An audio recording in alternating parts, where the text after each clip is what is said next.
हम hello. Live आ चुके हैं जी। जितेंद्र जी, आवाज आ रही है? हाँ, मेरे को आ रही है, आपको आ रही है आवाज? बिल्कुल आ रही है सर। सभी ठीक। का स्वागत करता हूं मैं leaddelhi.com पर। और सबसे पहले हमारे पैनलिस्ट है एसीपी वेदभूषण जी, जो हमारे दिल्ली पुलिस महासंघ के अध्यक्ष हैं। और हमारे सेकंड पैनलिस्ट है जितेंद्र कुंवर जी, जो कि हिंदुत्व के लिए अपना पक्ष रखते हैं, एक मजबूत पक्ष रखते हैं। कांग्रेस के नेता हमारे साथ है दीपक वशिष्ठ जी। पॉलिटिकल एक्सपर्ट्स हमारे साथ है अमित शर्मा जी। शायद एसीपी सर का भी डिस्कनेक्शन हो गया है, दोबारा से कनेक्ट करेंगे। जी, आप सभी का leaddelhi.com पर स्वागत है।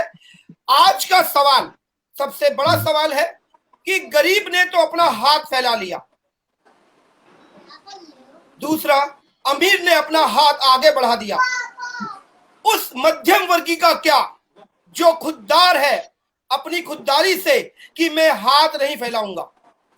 उसके लिए सरकार क्या सोच रही है? वो कहां जाएगा? वो अपनी बात कहां रखेगा?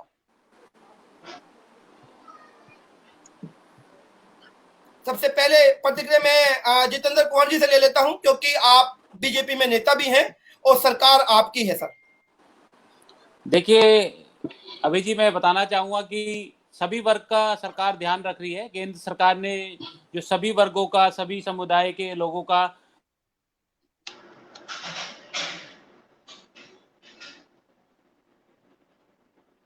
आवाज कट गई है। जितेंद्र जी, आपकी आवाज नहीं आ रही है।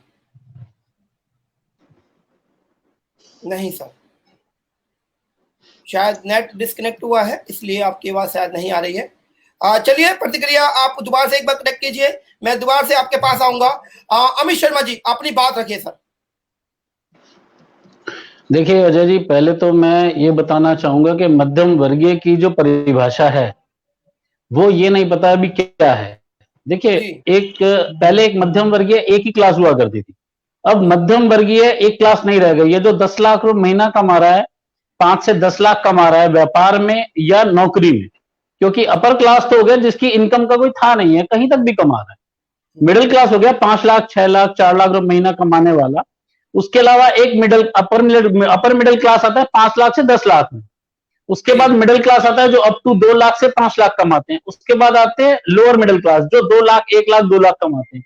उसके बाद आता है लोअर मिडिल क्लास, जो कि वो लोग हैं जिनकी सैलरी 50,000 है या जिनकी आमदनी व्यापार के तौर पर 50,000 से 1 लाख के बीच। अमित जी, आपकी बात को मैं काटना चाहूंगा। मैं मध्यम वर्ग, उस वर्ग की बात करता हूं जिसके अंदर अपनी खुददारी है, जो हाथ नहीं फैलाना चाहता। यदि 10 लाख कमाने वाला भी अपने आपके सरकार के सामने या जनता के सामने हाथ फैला देता है तो वो है ही नहीं। उसको तो आप ये मानिए कि वो गरीबी रेखा में ही है। बिल्कुल सही कह रहे हैं आप, और वही मैं कहना चाह रहा था। हाँ, तो मैं आपसे बस इतना कहना चाहता हूं कि ऐसा नहीं, वही मैं कहना चाह रहा था। क्योंकि जो लोग 40,000 या 50,000 रुपए महीना कमा रहे हैं, उनके साथ सबसे बड़ी दिक्कत है जो 20,000 30,000 रुपए कमा रहे हैं, क्योंकि उनके खर्चे वही हैं।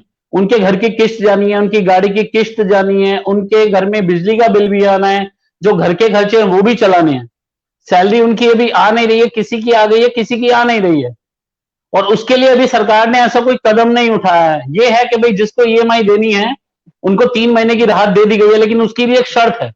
उसकी शर्त यह है कि जिसकी फरवरी तक की इंस्टॉलमेंट प्रॉपर गई होगी, जिसकी फरवरी तक की इंस्टॉलमेंट प्रॉपर गई होगी, उसको 3 महीने की राहत मिलेगी। जिसका फरवरी का इंटरेस्ट जमा नहीं होगा, उसका अकाउंट 3 महीने के अंदर एनपीए कर दिया जाएगा। तो मध्यम वर्गीय क्लास के लिए अभी कुछ ऐसा सरकार ने कुछ सोचा नहीं है। जितेंद्र जी, आपको मेरी आवाज आ रही है?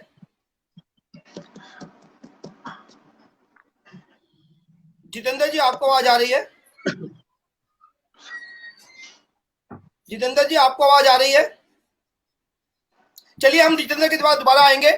दीपक वशिष्ठ जी से बात कर लेते हैं कि सरकार का ये जो फैसला है कि पहला लॉकडाउन 14 अप्रैल तक, फिर 3 मई तक, और शायद अगला भी लॉकडाउन हमें देखने को मिलेगा, क्या प्रतिक्रिया आपकी है सर? देखिए, मैं ये बताना चाहता हूं कि सरकार ने जो लॉकडाउन किया, हम लॉकडाउन के खिलाफ नहीं है। लॉकडाउन एक अच्छी शुरुआत है और इस बीमारी से लड़ने के लिए लॉकडाउन जरूरी भी है, लेकिन लॉकडाउन के लिए इन्होंने तैयारी कुछ नहीं करी। आज बात मध्यम वर्ग की नहीं है, आज बात गरीब आदमी की भी है, बात मध्यम वर्ग की भी है। देखो, जो रईस आदमी है, अमीर आदमी है, उनकी तो कोई बात ही नहीं है, उन पर तो भरपूर पैसा है। लेकिन आज आम आदमी इसमें पिस रहा है, आज इसमें गरीब आदमी पिस रहा है। ठीक है, उनके लिए गवर्नमेंट ने कोई प्लानिंग नहीं करी। हमने और हमारी कांग्रेस पार्टी ने भी एक डिमांड रखी थी कि जितने भी गरीब आदमी हैं, जो चाहे वो मजदूर हो, चाहे वो गरीब आदमी हो, चाहे वो ठेला चलाता हो, रेडी चलाता हो, इसके अलावा भी जो मध्यम वर्ग के लोग भी है, कम से कम सबकी एक सूची बना के उनको राहत देनी चाहिए थी। उनके लिए कोई राहत पैकेज उन्होंने नहीं निकाला। कैसे आइडेंटिफाई करे सरकार?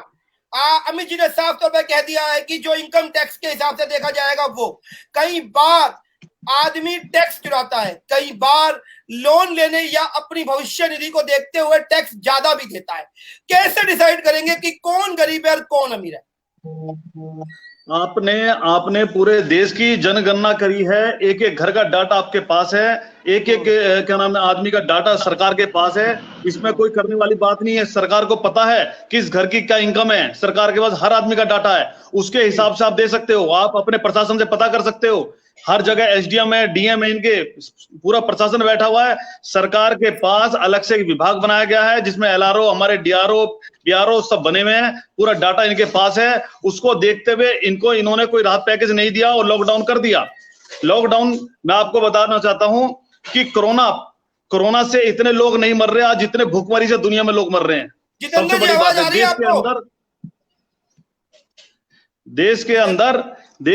जैन साहब, देश के अंदर सबसे ज्यादा आज भूखमरी से लोग मर रहे हैं। आपने देखा कि एक जरा सी अफवाह उड़ती है और रेलवे स्टेशन पर लाखों लोग पहुंच जाते हैं, तो इससे आप अंदाजा लगा सकते हैं वो लोग कोरोना से नहीं डर रहे हैं, उनको बीमारी का डर नहीं है, उनको डर है अपने भूख की पेट का, अपने रोज के खर्चे का, अपने बच्चे की दवाई का। सबसे ज्यादा जो उनको दिक्कत और परेशानी आ रही है वो इस चीज की आ रही है। उसके लिए सरकार ने ना तो कोई प्लानिंग करी है और बिना प्लानिंग के उन्होंने लॉकडाउन कर दिया और आगे बढ़ाए जा रहे हैं। इनको उन गरीब आदमियों के बारे में सोचना चाहिए। उनको राहत पैकेज के रूप में, मेरा मानना है, बजाय खाना देने के उनके अकाउंट में सबको जाकर उनको पैसा देना चाहिए। ऐसे लोगों का यही हाल है, क्योंकि ये लोग लाइन में खड़े होकर खाना नहीं लेते हैं। ये लोग, इन लोगों को अगर आप पैसा दोगे तो ये अपने घर का राशन भी भर लेंगे, ये लोग अपना क्या नाम है दवाई का खर्चा भी उठा लेंगे और घर का खर्चा भी उठा लेंगे। मेरी राय है इसमें। जितेंद्र जी, आवाज आ रही है आपको? जितेंद्र जी, आपकी आवाज मुझे नहीं आ रही है। जितेंद्र जी, आपकी आवाज मुझे नहीं आ रही है।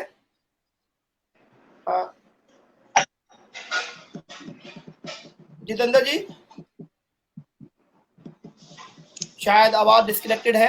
अब मैं और जो गेस्ट थे उनको लाइव लाने की कोशिश करता हूं कि अपने सवाल हम उनसे पूछ सके, क्योंकि जब तक सरकार में रहने वाले प्रतिनिधि हमसे नहीं कनेक्ट होंगे, अपनी बात नहीं रखेंगे, तो हम उनसे बात नहीं पूछ सकते। सवाल यही है, बार बार सवाल यही है कि मध्यम वर्गीय मेरा शायद वर्ड लोगों को कंफ्यूज कर रहा है। मैं मध्यम वर्गीय को उसको कहूंगा जो खुददार है, जो अपना हाथ आगे नहीं ला पा रहा। क्या होगा उसका? एक आदमी लगभग 1 महीने का अपने परिवार का राशन लेकर चलता है कि अगले महीने मेरी सैलरी आ जाएगी, मैं अगले महीने दोबारा से अपना राशन ले आऊंगा। आ रही है आवाज आपको? जी सर, आ रही है। जितेंद्र जी, आपकी आवाज आ रही है। दीपक जी की आपने बात सुनी, आप अपनी बात रखिए। जी सर। देखिए, मैं सुन रहा था, अभी दीपक जी ने बताया कि पूरे देश के अंदर महामारी फैली हुई है। जी। पूरे विश्व में लाखों लोग का जो आंकड़ा है वो मौत का। हम विश्व की बात नहीं करेंगे, हम अपनी इंडिया की बात करेंगे। मैं उसी बात पर आ रहा हूँ। जी जी। हजारों लोग, लाखों लोग जो है अपने घरों से बाहर हैं और लॉकडाउन का पालन कर रहे हैं। जी। जो चीज दीपक जी ने बताई वो लागू राजस्थान में भी होती है, महाराष्ट्र में भी होती है, पूरे भारत में होती है। मैं पूछना चाहूंगा दीपक जी से, राजस्थान का कोई ऐसा कोई आंकड़ा आपके पास आया क्या? आपने स्टडी किया क्या उसको? राजस्थान में आपकी सरकार है, क्या आंकड़ा जानना चाहते राजस्थान में? आपने बताया ना कि कुछ लोग भूखमरी से मर रहे, कितने लोग आपने जो अभी बता रहे थे। दूसरी बात, मैं अभी सचिन पायलट जी को सुन रहा था। सचिन पायलट जी का ये कहना था कि जो केंद्र सरकार कर रही है, अच्छे जो फैसले ले रही है और हम उसके साथ हैं। तो आपके जो सीनियर लीडर्स कह रहे हैं वो कुछ गलत कह रहे हैं क्या?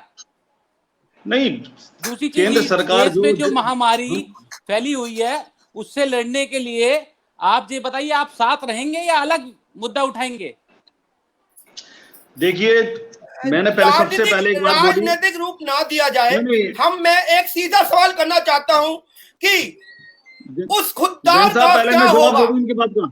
जी बिल्कुल जी। जैन साहब, पहले मैं इनकी बात का जवाब दे दूं। मैंने सबसे पहले बोला कि आज जो महामारी फैली है इसका इलाज ओनली लॉकडाउन है, उसका हम स्वागत करते हैं। मैंने बोला ये बात कि लॉकडाउन का हम स्वागत करते हैं, लेकिन उसके साथ मैंने बोला कि बिना प्लानिंग के लॉकडाउन हुआ है। गवर्नमेंट को हमने अपने सुझाव दिए हैं, उन सुझावों का गवर्नमेंट पालन नहीं कर रही है। हम लोगों ने सरकार चलाई है, हमारे नेताओं ने सरकार चलाई है। मैं बताना चाहूंगा, अमेरिका में प्लानिंग करने में 50,000 लोगों की मौत हो गई, उसकी जिम्मेवारी लेंगे क्या आप? अमेरिका में लॉकडाउन की प्लानिंग करने का समय नहीं था, प्लानिंग करने का समय नहीं था सरकार के पास। ये बात सच्चाई है, इस बात को मानना होगा कि प्लानिंग करने का समय नहीं था। क्या आप लोग चाहते हैं कि इटली जैसी, जर्मनी जैसी, अमेरिका जैसी स्थिति इंडिया में भी आए? बताइए। उसकी बात हम नहीं करें। अमित जी भी अपनी बात जवाब मैं जवाब दे दूं पहले। मैं सिर्फ ये कहना चाहता हूं अजय जी कि सबसे पहली बात तो ये कि जब बात देश की आती है तो राजनीति का कोई मैटर रह नहीं जाता। बिल्कुल, यही बात सारी पार्टियां एक हो जानी चाहिए। देखिए, सारी पार्टियां जो हैं, सारी सरकारें अपने अपने लेवल पर काम कर रहे हैं। केंद्र सरकार जो भी सुझाव दे या जो भी निर्देश देती है, सारी राज्य सरकार उसका पालन कर रही है। लेकिन सोशल मीडिया एक ऐसी चीज हो गई है कि उस पर लोग कुछ भी डाल देते हैं। बीजेपी का नेता कहता है कि केजरीवाल कुछ नहीं कर रहा, केजरीवाल कहता है बीजेपी कुछ नहीं कर रही, और कांग्रेस कहती है दोनों में से कोई कुछ नहीं कर रहा। तो मेरा मानना यह है, जब बात देश की है तो इसको राजनीति मैटर से दूर रखा जाए। एसीपी सर भी हमारे साथ जुड़ गए हैं, स्वागत है सर आपका। और यदि आप हमें सुन पा रहे हैं तो सवाल आप जानते हैं, अपनी प्रतिक्रिया दीजिए सर। दोबारा सवाल बताइए, क्या सवाल है? सवाल ये है कि आज जो खुददार है वो अपना हाथ आगे नहीं बढ़ा रहा। सरकार ने गरीबों के लिए बहुत कुछ किया है, लोग भी बहुत कुछ कर रहे हैं। या तो वो लोग जो गरीबी रेखा से बहुत नीचे और अपना हाथ आगे बढ़ा चुके हैं, वो इस समय जीवन यापन कर पा रहे हैं, या वो जिनके पास अथाह संपत्ति है उनको कोई फर्क ही नहीं पड़ रहा।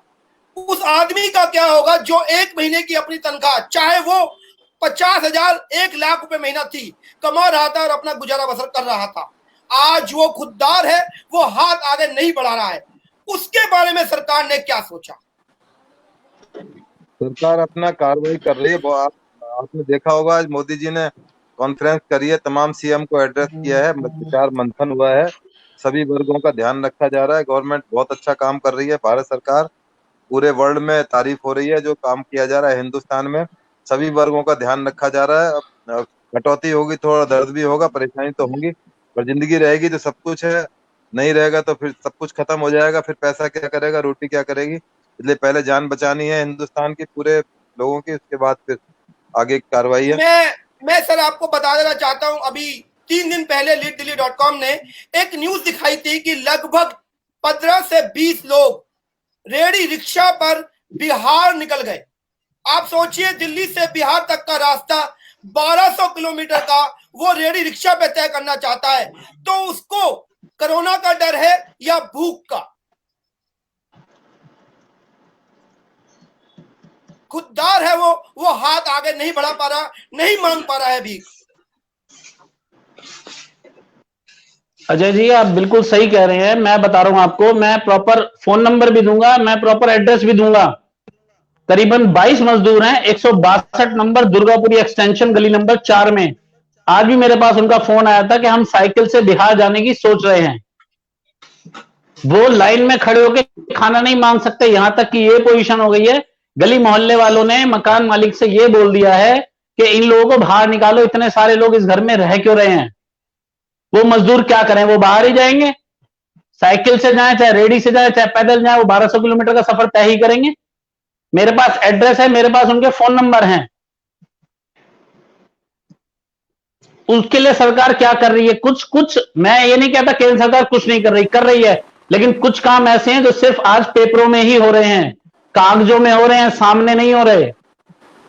कुछ काम सिर्फ कागजों में हो रहे हैं, चाहे वो केंद्र सरकार हो चाहे वो दिल्ली सरकार हो।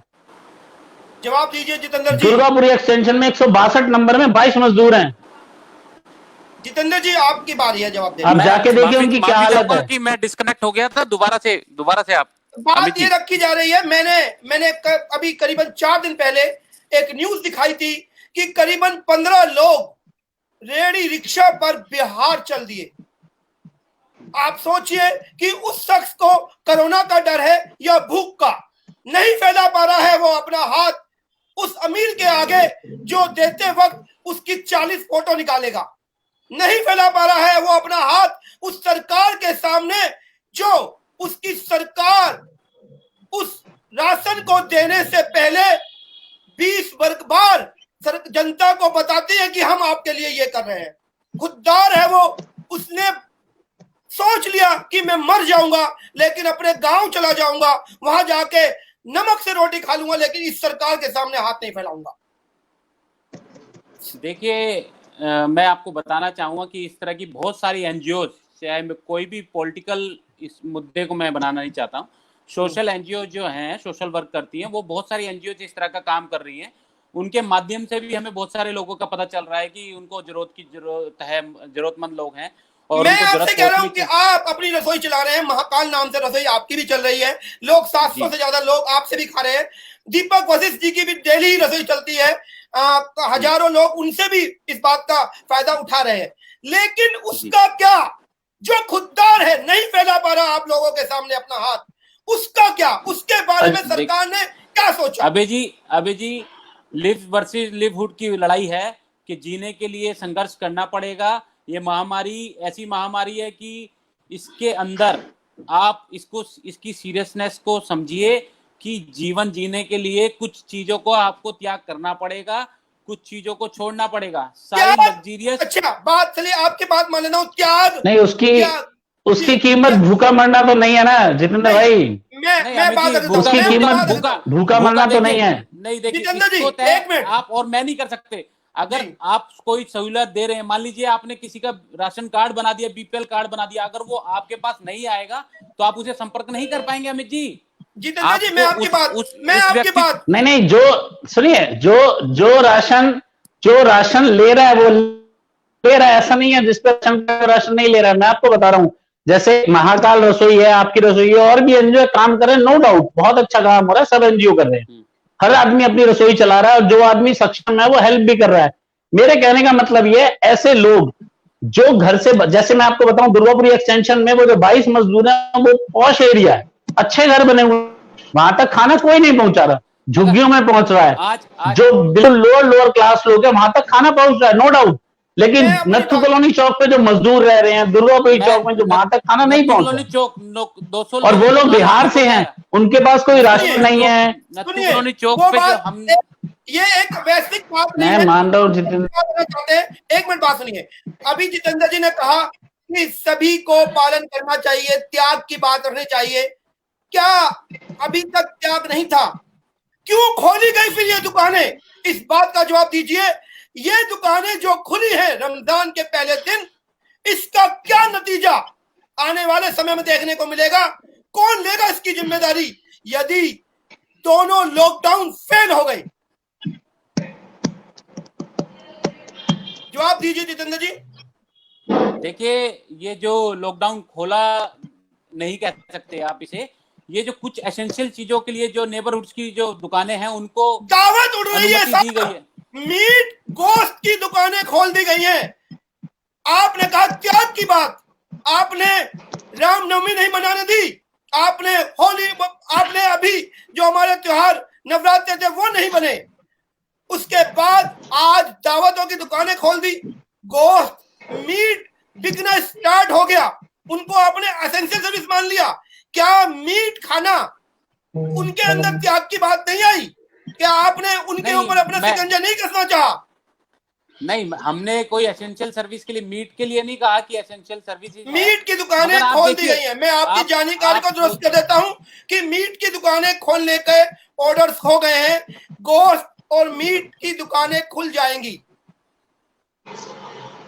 बिल्कुल बिल्कुल। देखिए, एक विशेष समुदाय के लिए जो आप पूरे देश में जो माहौल बन रहा है विशेष समुदाय के लिए, जो रमजान इनका आया है, रमजान में ये लोग विशेष कर इसका आहार करते हैं और इसी के लिए ये लोग इधर उधर ना जब जाएं। रमजान, जितेंद्र भाई जब रमजान कह दिया तो बोल दो ना, विशेष समुदाय क्या, मुस्लिम समुदाय के लिए खोली गई है, बोल दो आप। नहीं बिल्कुल बिल्कुल, मैं मुस्लिम समुदाय के लिए जब रमजान बोल रहे तो रमजान तो मुस्लिम समुदाय है ना। नहीं तो उसमें कोई छुपाने वाली बात नहीं है, खोला भी उन्हीं के लिए गया रमजान। आप हाँ तो आप विशेष समुदाय मत बोलो, क्लियर बोलो यार। एक तरफ त्याग की बात करते हैं, एक तरफ कड़कता की बात करते हैं, एक तरफ आप कहते हैं कि सबको समझना होगा। आप क्यों नहीं समझते हैं?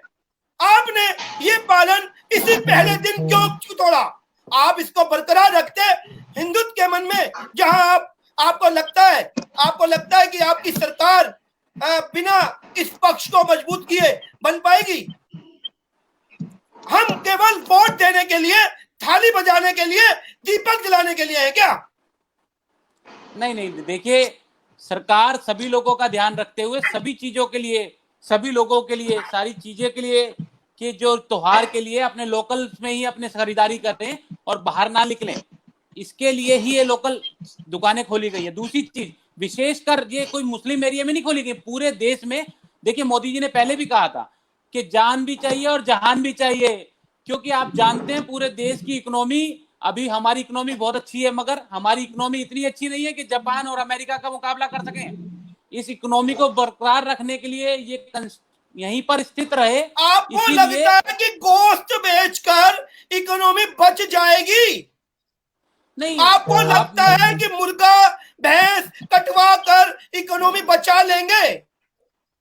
नहीं, हम लोग इसके पक्ष में नहीं है कि जो मांस है वो बेचकर ही हमारी इकोनॉमी बढ़ेगी, परंतु कुछ लोगों के लिए, जैसे अभी अमित जी ने बताया कि मुस्लिम लोग जो है इसका आहार करते हैं, इसलिए रमजान में इन्हें जरूरत होती है, इसलिए लोकलाइट्स में इन्हें परमिशन दे दी गई है, क्योंकि वो उनके लिए एक खाने की वस्तु। अमित जी अपनी बात रखिए।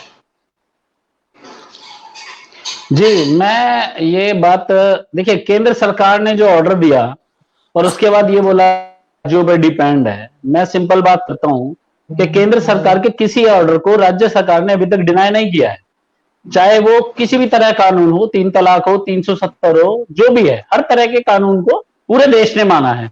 अगर केंद्र सरकार इसको 3 मई तक और जारी रखती तो दिक्कत क्या थी? दूसरी बात, जो दुकानें एसेंशियल सर्विसेज की बोल रहे हैं कि एसेंशियल सर्विसेज की दुकानें खोली गई हैं, क्या टेलर की दुकान एसेंशियल सर्विसेज में आती है? बताइए। क्या चप्पल की दुकान एसेंशियल सर्विसेज में आती है? सर्विस में आती है टेलर की दुकानें? मैं इसका जवाब देना चाहूंगा। क्या इलेक्ट्रॉनिक्स आइटम, पंखे, ये सब चीजें आती है एसेंशियल सर्विसेज में? मेन बात ये है अजय जी, 40 डिग्री के टेम्परेचर में बिना पंखे के रह आप इसको किसी भी तरीके से लें, पंखे के मान लेते हैं, पंखों का मान लेते हैं, मतलब तो कपड़े और जूते चप्पल का क्या? जितने चप्पलों की दुकानें गारमेंट्स को अनुमति नहीं दी गई है। आप अमित जी, गारमेंट्स को अनुमति नहीं दी गई। टेलर जो एक जितेंद्र भाई, केंद्र सरकार का ऑर्डर मेरे पास भी है, उसमें क्लियर लिखा है रेस्टोरेंट्स, होटल्स, लिकर शॉप्स, इन 3 चीजों को छोड़ के। लिकर आपका लिकर और रेस्टोरेंट्स, होटल्स, सोशल गैदरिंग जहां पर होती है उनको अलाउ नहीं किया है, बाकी जितेंद्र जी ये बात आप तो जितेंद्र भाई, अच्छा आप भी अच्छे से समझ रहे हैं टेलर की जितेंद्र भाई, अच्छा मैं एक बात, आप भी समझ रहे हैं टेलर नहीं कोई बात नहीं अजय भाई, मैं जितेंद्र भाई की अजय जी, मैं जितेंद्र भाई की बात का समर्थन करता हूं, लेकिन मैं एक सवाल फिर भी पूछता हूं कि जिन रिहायशी इलाकों में दुकानें खोलने को बोला गया है, सीलमपुर हो गया, बल्ली मारान हो गया, कबीर नगर हो गया, करदमपुरी, वहां पे गलियां इतनी तंग हैं कि अगर वहां दुकानें खुली तो वहां भीड़ भाड़ का इतना तगड़ा माहौल हो जाएगा, ये दिल्ली की कोरोना पता नहीं क्या लेके मरेगा। अमित जी, दिल्ली सरकार की नोटिफिकेशन है ये। सर सेंट्रल गवर्नमेंट के ऑर्डर है तो दिल्ली गवर्नमेंट कैसे डिनाई कर देगी? सेंट्रल गवर्नमेंट के ऑर्डर को दिल्ली गवर्नमेंट फॉलो कर रही है, तो जहां पर हॉटस्पॉट है, ग्रीन एरिया छोड़कर, अभी सुन रहा हूं उनकी बातें। नहीं ग्रीन, देखिए ये तो नहीं, सेंट्रल गवर्नमेंट के ऑर्डर को दिल्ली गवर्नमेंट फॉलो कर रही है। जब से 22 तारीख से लॉकडाउन हुआ है तब से central government Delhi government central government की हर बात को फॉलो कर रही है।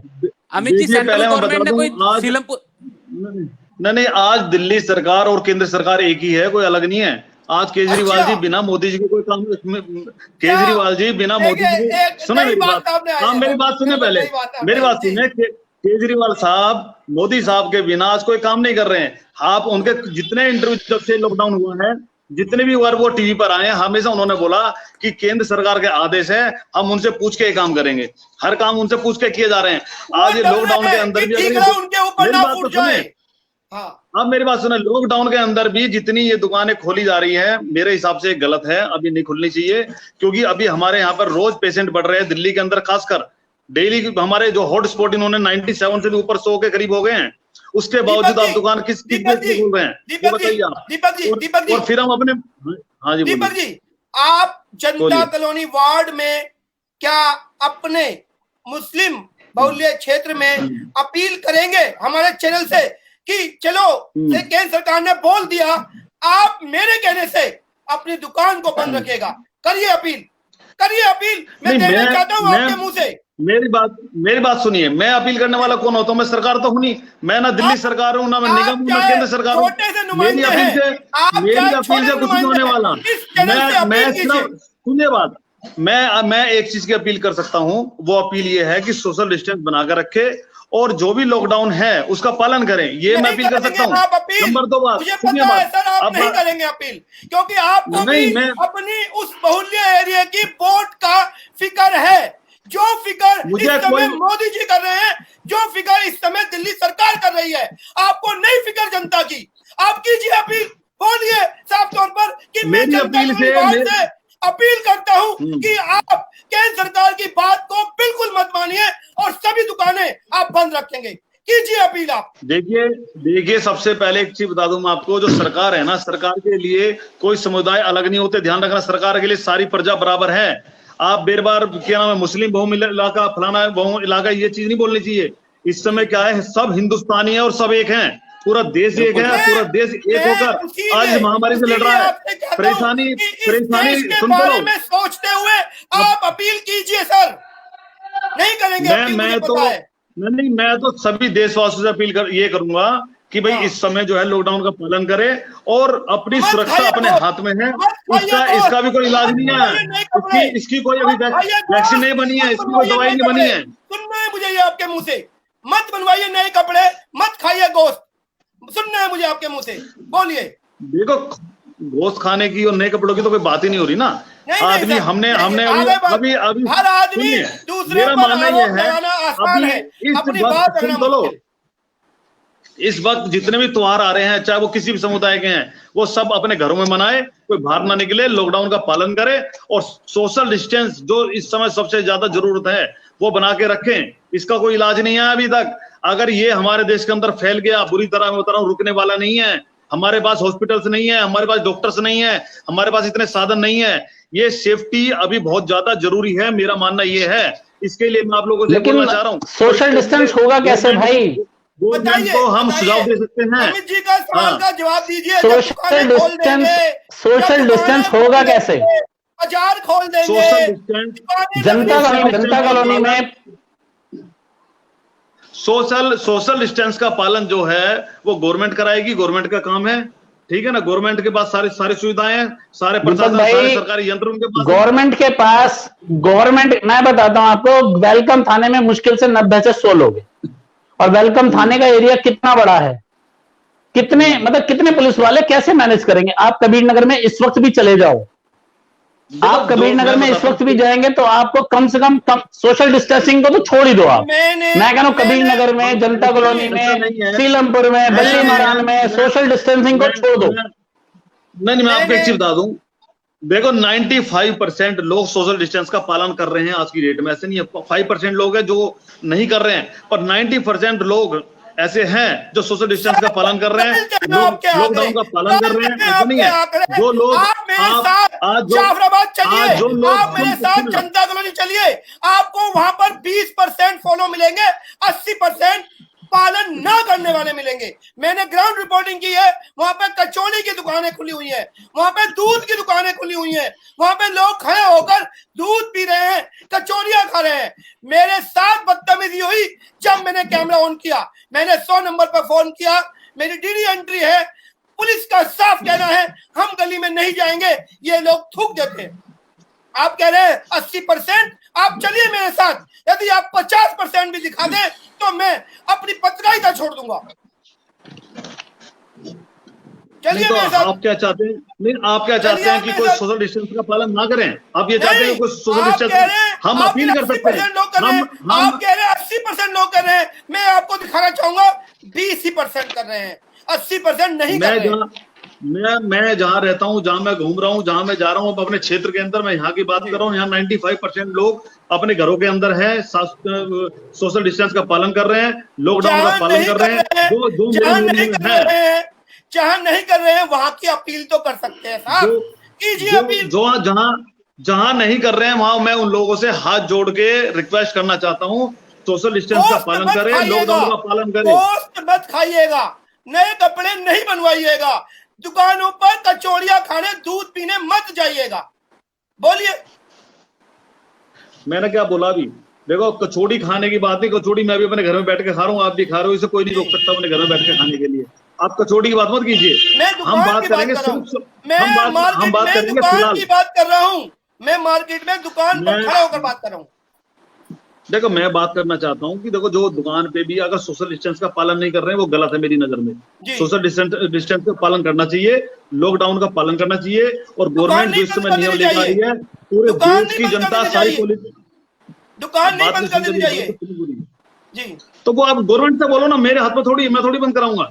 अब वो गवर्नमेंट कराएगी, गवर्नमेंट का काम है, मेरे कहने से थोड़ी कोई बंद कर देगा, वो तो गवर्नमेंट का काम है ना भाई। आप दुकानों की आज जितेंद्र जी क्यों नहीं करा पा रही है गवर्नमेंट? जितेंद्र जी क्यों नहीं बंद कर पा रही है दुकान? क्यों इतनी सख्ताई नहीं बरत पा रही है सरकार कि लॉकडाउन के चलते कचौड़ियों की दुकान, दूध की दुकान खुली हुई है? देखिए, जैसा कि अभी नोटिफिकेशन के आधार पर तो अभी जो दुकानें खोली गई हैं उनको तो लीगल खोला जा रहा है, बाकी ये चीजें पहले भी चलती रही हैं, कोई नई बात नहीं है। ये 22 तारीख को जो लॉकडाउन हुआ उसके साथ ये चीजें चलती रही हैं, वहां पर कोई चीजें थमी नहीं है। और ये आप जो आज कह रहे हैं कि मैंने वहां पर जाकर रिपोर्टिंग की, ये मैं आपको बता दूं कि ये 22 तारीख से ही मुझे करने ही नहीं दी गई, मेरा मेमोरी कार्ड ले लिया गया सर, मेरा मेमोरी कार्ड ले लिया गया। आप देखिए, आज आप देखिए कि पूरे भारत में किसी भी इंटीरियर में चले जाइए जहां पर आपकी लाइट की सुविधा नहीं है, मीडिया नहीं है, वहां भी उन गांवों ने अपने गांवों को बैरिकेटिंग लगाकर बल्लियों से, फट्टों से बंद कर लिया है। वो भी इतने एजुकेटेड हो गए हैं कि उन्हें पता है कि कोरोना से हमें बीमारी से मौत भी हो सकती है और नुकसान होगा। वो लोग समझ रहे हैं इस चीज को, मगर आज दिल्ली के अंदर बैठा हुआ व्यक्ति उस चीज को नहीं समझ पा रहा है कि कोरोना क्या चीज है। हालांकि उनके पास ये सहूलियत नहीं है बिजली की, आप वो इतने पढ़े लिखे हैं, मगर इंटीरियर। चलिए, हम हमारी डिटेल थोड़ी लेट जा रही है, मैं आपसे बस इतना जानना चाह रहा हूं, यदि ये लॉकडाउन 3 मई को खत्म नहीं हुआ, एक कहावत है कि पहली गलती, दूसरी गलती बेवकूफी और तीसरी गलती उद्दंडता। चलिए, सरकार के पास समय नहीं था, सरकार ने वक्त रहते लॉकडाउन लगाया, अनुमान नहीं लगा पाई, उसके बाद 3 मई तक के लिए दोबारा लगाया। यदि ये लॉकडाउन बढ़ता है तो जिम्मेदार कौन? मैं तीनों से एक एक करके पूछना चाहता हूं, यदि ये लॉकडाउन दोबारा से बढ़ता है, 3 मई को दोबारा से मोदी जी आकर ये बोलते हैं कि ये 30 मई या 2 जून तक के लिए कर दिया गया,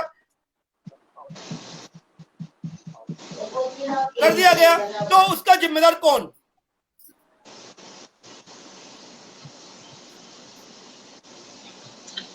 सबसे पहले किससे पूछ रहे हैं? जितेंद्र जी आप ही जवाब दीजिए, आपकी सरकार है। देखिए, मैं आपको बताना चाहूंगा कि हमारी